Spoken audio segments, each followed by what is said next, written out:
मित्रों, कौन कौन माता रानी से प्यार करता है तो सच्चे हृदय से कमेंट में जय माता दी जरूर लिखेंगे और वीडियो को लाइक भी करें। मित्रों, अगर आप गरीबी से छुटकारा पाना चाहते हैं तो नवरात्रि के किसी भी दिन इस पौधे को जड़ से उखाड़ कर ले आना, आपकी तत्काल गरीबी मिट जाएगी। नवरात्रि के पूरे समय को चैतन्य अवस्था कहा जाता है।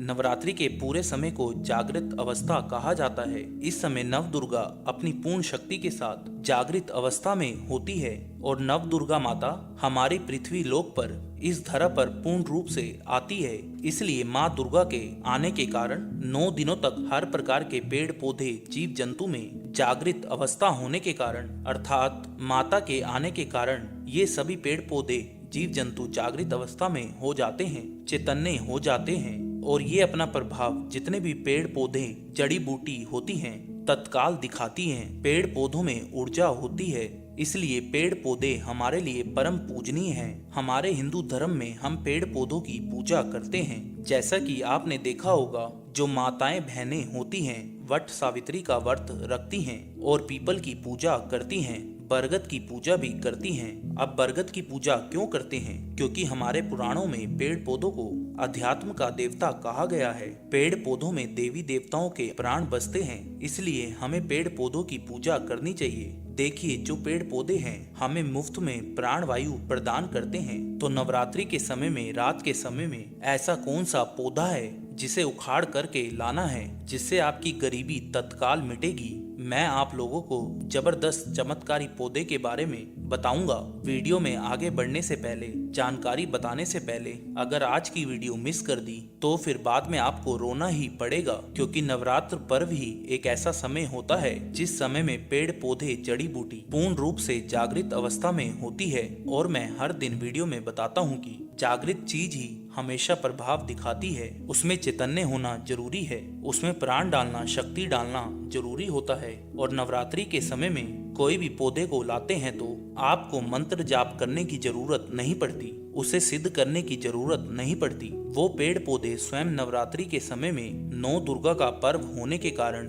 स्वयं सिद्ध हो जाते हैं। बस नवरात्रि के समय में इन पेड़ पौधों को आपको अपने घर में लाना चाहिए। तो कौन से ऐसे पौधे हैं जिस पौधे को घर में लाने से व्यक्ति की गरीबी मिटती है, दुर्भाग्य दूर होता है? इस वीडियो में मैं आपको सारी जानकारी विस्तार से बताऊंगा। अगर आप भी माता रानी के सच्चे भक्त हैं तो वीडियो को लाइक कर चैनल को सब्सक्राइब जरूर करें। कमेंट बॉक्स में जय माता दी जरूर लिखना। आइए इस वीडियो में जानते हैं कि कौन से पौधे को हमें नवरात्रि के समय में लाना चाहिए। प्रथम पौधा है सहदेवी। अभी मैं आप लोगों को सहदेवी की जानकारी बता रहा हूँ, ध्यान से सुनना। देखिए, सहदेवी जो है, अगर आपको किसी भी प्रकार की दैविक शारीरिक किसी भी प्रकार का कष्ट है, आप चाहते हैं इसे तत्काल दूर करना, तो रामबाण से भी अमुक ये तीव्र रूप से काम करता है। सहदेवी का पौधा ये सभी प्रकार के कष्टों को दूर करती है। तंत्र शक्ति एवं भौतिक सुखों को प्रदान करने के कारण इस पौधे का नाम देवी पद से प्राप्त मिला है। इसे सहदेवी कहा जाता है। ये सभी वनस्पतियों की देवी है, इसलिए इस पौधे को सहदेवी कहा जाता है। अगर आपको समझ में नहीं आ रहा है कि सहदेवी का पौधा कैसा होता है तो इस प्रकार से हमारी वीडियो में देख लीजिए। इसी को कहते हैं सहदेवी का पौधा। अगर आप गांव में रहते हैं तो बहुत ही आसानी से ये पौधा आपको मिल जाएगा। शहर में रहते हैं तो कहीं जगह जो बंजर जमीन रहती है, जहाँ पर खेती वगैरह नहीं होती, वहाँ पर ये पौधे बिना उगाए ही उग जाते हैं। नवरात्रि में आप कहीं भी ग्रामीण इलाकों में रहते हैं, खेती खलियानी में चले जाइए या फिर जो नदी के किनारे,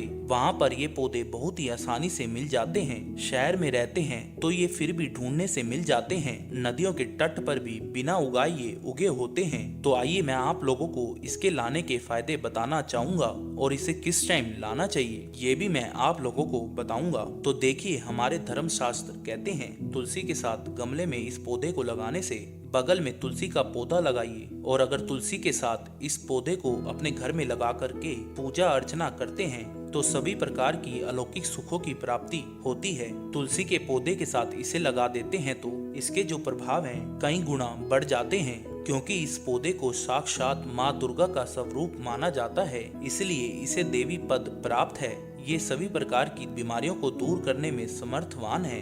ये सभी प्रकार की सिद्धियों को देने वाली कही गई है। तो चलिए अब मैं आपको इसके अनगिनत एवं चमत्कारी प्रयोग बताने का प्रयास करूंगा। तकिए के नीचे इसकी जड़ को रखने से बहुत से लोग बोलते हैं कि हमें नींद नहीं आती, तो तकिए के नीचे इसकी जड़ को रखने से गहरी नींद आती है, या फिर बेड के नीचे इसके पौधे को रखने से आपको बिल्कुल ही गहरी नींद आना शुरू हो जाएगी। अनिद्रा की बीमारी को दूर करने का ये रामबाण पौधा है। इसे हाथ में रख कर के कोई भी मंत्र जपते हैं तो जल्दी सिद्धि की प्राप्ति होती है। यहाँ तक कि भूत भविष्य वर्तमान तक की सिद्धि आप प्राप्त कर सकते हैं, वो भी मंत्रों के माध्यम से।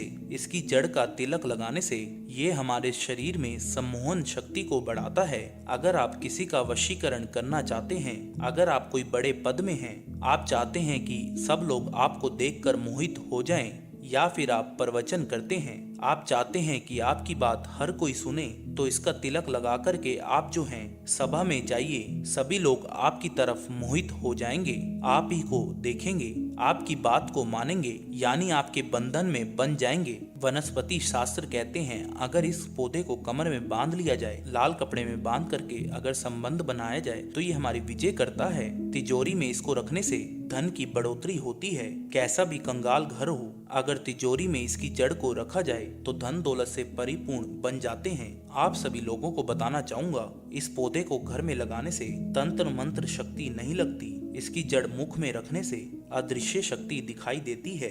आप में से अधिकतर लोग बोलते हैं ना कि हमें अदृश्य शक्ति देखनी है। अदृश्य शक्ति में जैसे कि देवी देवता, भूत प्रेत, पिशाच, कई ये जो शक्तियां हैं जो हम अपने नग्न आंखों से नहीं देख सकते, ये शक्तियां दिखाई देने लगती हैं। तो अगर आप अलौकिक शक्ति के दर्शन करना चाहते हैं, जैसे कि देवी देवता गांव में रहते हैं तो जो ग्रामीण के देवी देवता हैं, शहर में रहते हैं तो वहां पर जो भी उपस्थित भैरव हैं, देवी देवता हैं, उनके दर्शन प्राप्त करना चाहते हैं तो इसकी जड़ को मुख में रखने से अदृश्य शक्ति दिखाई देने लगती है। और मैं एक मंत्र बताऊंगा, उस मंत्र को कल की वीडियो में बताऊंगा।